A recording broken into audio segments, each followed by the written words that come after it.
నమస్తే, welcome to Abhinav Bharat. మిడత కథ అందరూ చిన్నప్పుడు పుస్తకాల్లో చదివే ఉంటారు.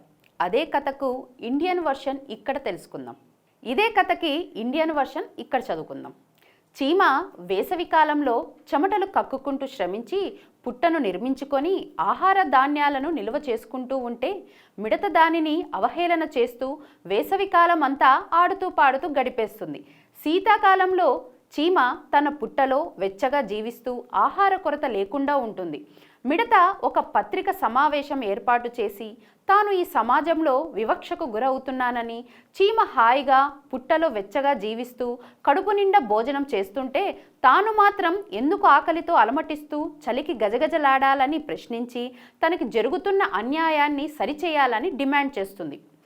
NDTV, CNN, IBN, Times of Telugu, ET, India Today, Malayala Manorama, TV9, ABN ఇలా మొదలైన టీవీ ఛానల్స్ మిడతని, చీమని పక్కపక్కన చూపించి బ్రేకింగ్ న్యూస్తో వాయించడం మొదలు పెడతాయి.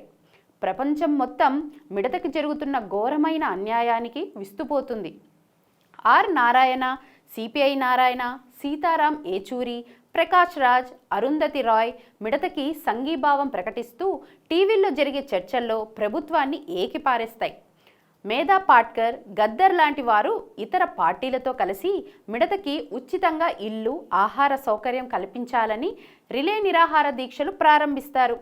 మాయావతి, ఓవైసీ లాంటి వారు దీన్ని అల్పసంఖ్యాక మైనార్టీల మీద జరుగుతున్న దాడిగా అభివర్ణిస్తుంది. మిడతకి న్యాయం చేయాలని ఇంటర్నెట్లో ఆన్లైన్ పిటిషన్లు వెల్లువెత్తుతాయి. కేరళ డిఎంకే ప్రభుత్వాలు చీమలకి మిడతలకి మధ్య సమానత్వం ఉండాలని, అందుకోసం చీమలు వేసవికాలంలో పనిచేయడాన్ని నిషేధిస్తుంది.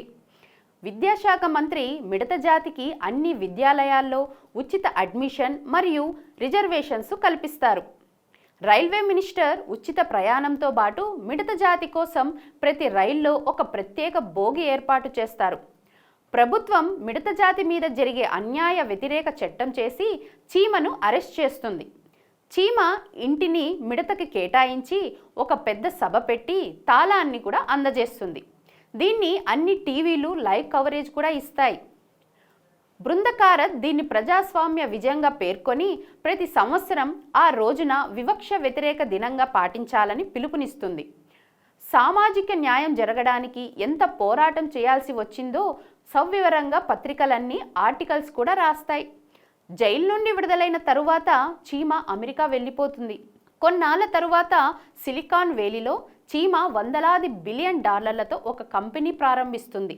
ఇండియాలో సాలీడు జాతికి కూడా మిడత జాతికి కల్పించిన సౌకర్యాలు ఇవ్వాలని ఉద్యమాలు జరుగుతూ ఉంటాయి. మరో 100 సంవత్సరాలు గడిచినా ఇండియా అభివృద్ధి చెందుతున్న దేశమని ప్రపంచం నలుమూలలా అనుకుంటూ ఉంటారు. Hats off to the great democratic India. సోమరిపోతులకి, భిక్షగాళ్ల తయారీకి కొన్ని కుటుంబ పాలన రాష్ట్రాలు ఆత్మగౌరవం తుంగలో తొక్కి వెధవలుగా బతికే మార్గం చూపెడతారు. అన్నీ ఉచితం, అంతా ఉచితం. 45 ఏళ్ల దాకా నిరుద్యోగ భృతి, 45 ఏళ్ల నుండి వృద్ధాప్య పెన్షను, ఇంకా జీవితంలో లేదు ఏ టెన్షను.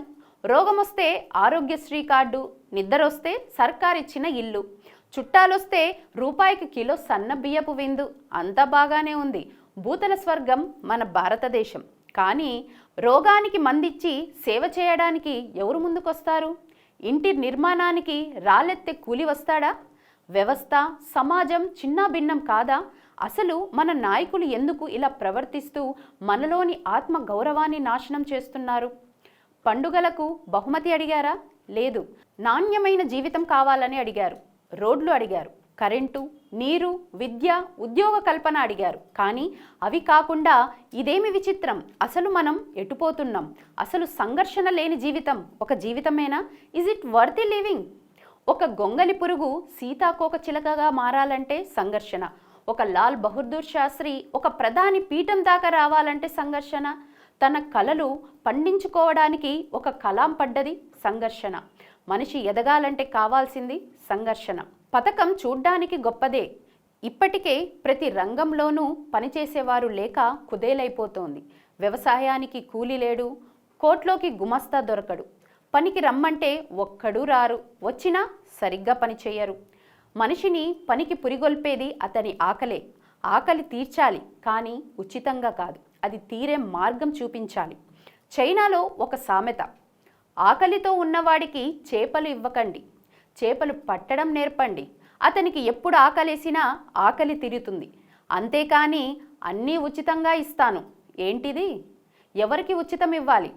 పని చేసుకోలేని వారికి, వృద్ధులకు, అనాథలకు, అభాగ్యులకు వారికి చేయూతనిచ్చే వ్యవస్థను రూపొందించండి. అందరికీ అన్నీ ఉచితం అని సోమరిపోతులను మాత్రం చేయవద్దు. పని చేయని వాడికి, పని చేసేవాడికి కూడా ప్రభుత్వమే అన్ని సమకూరిస్తే చివరికి పని చేసేవాడు కూడా పని చేయడం మానేస్తాడు. వ్యవస్థ చిన్నా భిన్నమవుతుంది. ఆలోచించండి మేధస్సు గల ప్రజలారా. నాయకులారా, మీ పనితనం మీ అధినాయకులకు తెలియజేయాలనుకుంటున్నారు. ప్రజలారా, మీ సమస్యలను మీ నాయకులకు తెలియజేయాలనుకుంటున్నారు. ప్రజా సమస్యల పరిష్కార వేదిక మీ అభినవ్ భారత్.